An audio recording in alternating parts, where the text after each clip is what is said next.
So today I'm going to show you how to sow cucumber.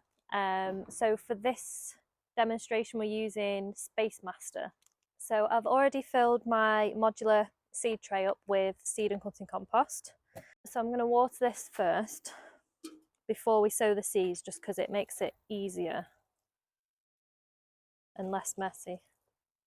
So cucumber seeds are quite large, so they're a lot easier to sow than the smaller ones. So they're about this big. So all I'm going to do with these is pop them in, and then I'm just going to push them straight down into the soil. So you can plant these a little bit deeper than some of the smaller seeds that we've sown, just because they are a lot bigger.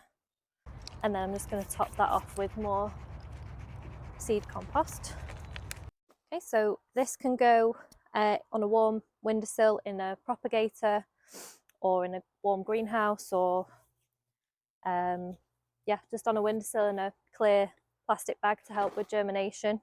So you can, once the modules have grown on, you can plant them on into a big grow bag in your greenhouse, or if you wait a little bit longer until the frost has definitely passed, you can grow these outside in a grow bag as well. But yeah, that's how you sow your cucumbers.